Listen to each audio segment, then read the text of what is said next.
在呢，美国正在以切香肠的方式步步紧逼，近日竟派出3名美议员乘坐军机窜访台地区。如此明显的挑衅行为，美国真认为我国会相信所谓提供新冠疫苗进行讨论这个借口？回顾以往，什么时候派出过战机访台，向来都是民航或者行政类型的飞机。光从这一点就足以说明，美国方面此次访台的目的不简单。在当前台海局势日益紧张的情况下，美台勾结沆瀣一气，导致爆发冲突的风险不断上升，岛内却至今没有认清现实，舆论对此欢呼一片，这是极度危险的。例如这次美议员乘坐的是 C-17 战略战术运输机，用这种打擦边球的方式试探中国。尽管美国在与民航公司的航通报内容时，将该运输机归为商务机，说明了面对中国，该国还是小心翼翼有所忌惮的。但一步步试探很容易擦枪走火，搬起石头砸自己的脚。接连就台海问题做文章，干涉中国内政，在某些军事专家眼里，美国这是故意在带节奏，故意挑衅刺激中国。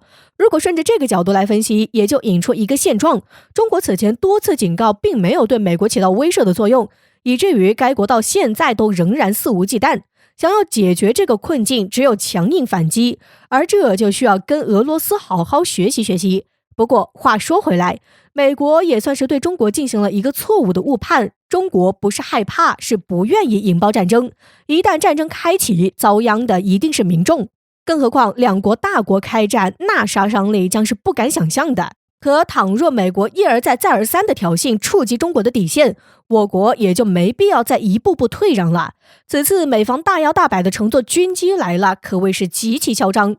或许美国以为这样就能够吓到我国，但实际上这反而是提前给某些分裂势力敲响了丧钟。美国的举动在提醒他们，如果再不收敛，那一天只会提前到来。在此背景下，我国防部发言人也就这起事件重磅发声，要求美方立即停止与台地区展开任何形式的官方往来和军事联系的同时，还明确表示，台当局的前途在于祖国统一。祖国必须统一，也必然统一。吴谦高调发出警告，如果敢有任何人把台从中国分裂出去，解放军将不惜一切代价，必定予以重击，坚决捍卫国家统一和领土完整。这番话一出，无数国人群情激愤。面对不拿中国放在眼里的美国等多个国家，他们早就在等这一天了，等解放军重拳出击，一举解决统一大业。说起来，美国窜台若是真打响了统一大业的第一枪，国人岂不是还应该感谢美国？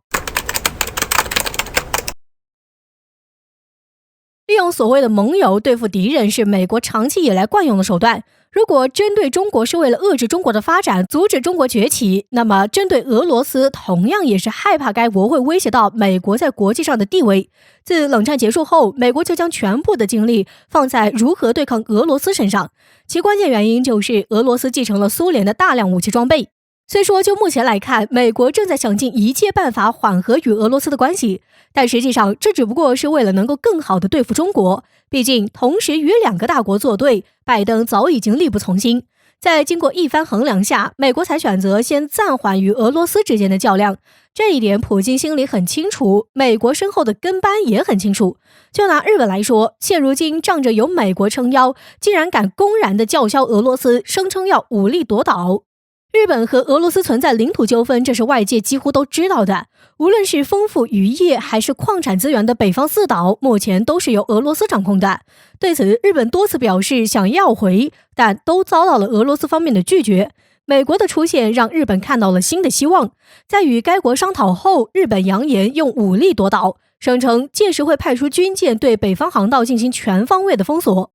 不难看出，美国支持日本的目的是什么？无非是想通过日本对付俄罗斯，自己好坐收渔翁之利。可就算有美国在又如何？作为战斗民族的俄罗斯本就不是吃素的。此前我舰奉命撞击你舰，让美军到现在都心有余悸。再者，美国真的会在关键时刻伸出援助之手吗？日本在总体规模上达不到俄罗斯抗衡的水平，这是众所周知的。且伴随着俄罗斯在远东地区部署的军事力量已经日益成熟，以及高超音速导弹的加持，日本想武力夺岛确定不是痴心妄想。当然，面对日本的叫嚣，俄罗斯也不会坐以待毙。军方对此直接警告，倘若日本敢发动战争，俄罗斯军方一定会不惜一切代价，不排除对日本使用核武器进行攻击。敢开战就试试。俄罗斯不带怕的。俄罗斯这副强硬的态度不愧是外界公认的战斗民族，但俄罗斯的警告却让国人坐不住了。说起来，中国和俄罗斯一样，都接连遭到美国以及其身后跟班的挑衅叫嚣。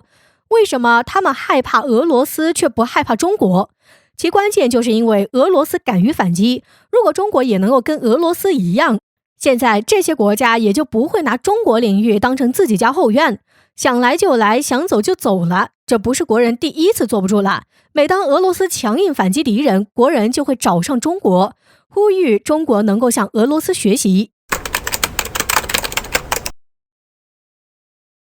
据美国外交政策报道称，国防部和国会在五角大楼吵了起来。最近五角大楼的最新预算中，国会议员们在去年提出的在西太平洋部署更多的美军，以及研发新型驱逐舰、战斗机和潜艇的意见被采纳并做出了安排。这原本其实并没有什么，结果美国军方骚操作就来了，要把这些全部部署到中国周边海域，甚至可能的话直接部署到第一岛链范围内。这一下就把美国议员们给搞得崩溃了，这不是把美军送到中国嘴边上吗？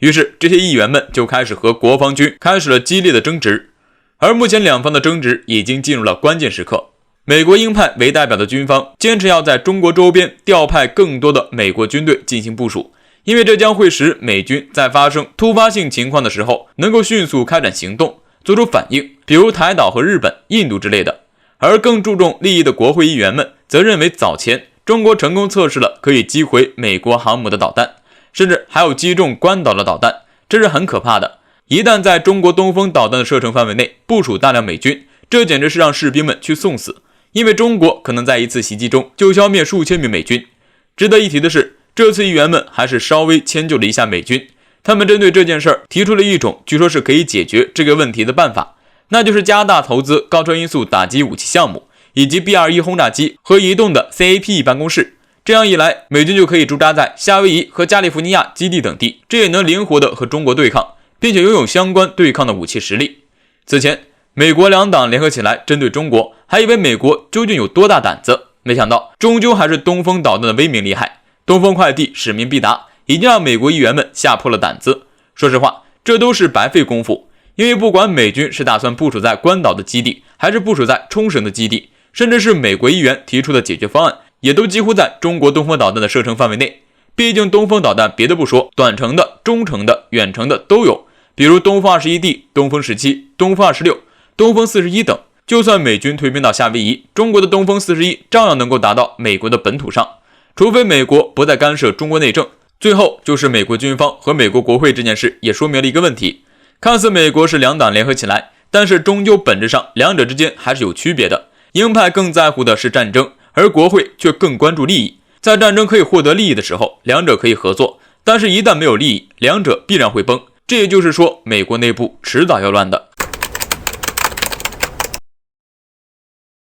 打着提供新冠疫苗的幌子，3名美国参议员近日乘坐 C-17环球霸王战略运输机抵达台北松山机场。就目前的情况来看，岛内疫情迅速蔓延，确诊病例每日都在新增，确实需要疫苗来救命。但疫苗在哪儿呢？如果美国是真心向台提供疫苗的话，此次访台的时候就应该把疫苗带来，空手来说明美方不过是嘴上说说。想来也是，美国国内疫情如此严重，怎么可能在这个时候不顾国内民众跑来提供疫苗给台当局？对此，岛内民众愤怒不已，不少网友表示，民进党顽固地拒绝大陆提供的疫苗，阻挠民间获得大陆疫苗获救，反而对美国不知道何时才能运到的疫苗感恩涕零，是昏了头吗？这种做法完全是拿岛内民众的性命来开玩笑，将自己的政治私利凌驾在民众生命健康上。很显然，岛内不少人已经开始清醒。美国此次访台，实际上也不难看出是在搞政治操弄，以提供新冠疫苗为借口，对大陆进行军事挑衅以及试探，挑战一个中国原则的底线。美国彻底露出狐狸尾巴，企图利用台当局为美国商品开路，进一步推动台分裂分子牵制大陆。前几日，美国国务卿布林肯在一次会上暗示，美国很可能会与台重启奥巴马离任后陷入停滞的贸易暨投资架构协定谈判。而以往美议员访台几乎都是扮演的推销员的角色，至此这一次美国战略运输机抵达台地区，政治意义其实要远大于军事意义的。可话说回来，美国如此狂妄的就台海问题做文章，干涉中国内政，明显是没有将中国放在眼里，嚣张至极。面对这种局面，很多人认为应该对美国进行反击了，而不是在单纯的给予警告。例如，加强与伊朗、俄罗斯等国家之间的合作，推进全球去美元化。我军军机也可以穿越台岛上空，以宣示国家主权，或者将此次窜台的美议员以及其家属列入黑名单，禁止与其相关的企业进入中国市场。大陆至少可用3招致命对美国进行反制。可分析认为，这种反制的做法并不能让现在陷入疯狂的美国停止针对中国，反而会刺激美国进一步采取更危险的举动。如果铁了心要让干涉中国内政的国家付出代价，或许就如国人所言，以上几招都是馊主意，唯一招可致命的方法就是开火。美国如今摆明了是要跟中国对抗到底，中美关系也不可能回到过去。既然如此，为什么不能进行强硬的反制？小打小闹只能让美国觉得中国是在开玩笑，要反制就要来个大的，一招让美国再也不敢像现在这般肆无忌惮的挑衅。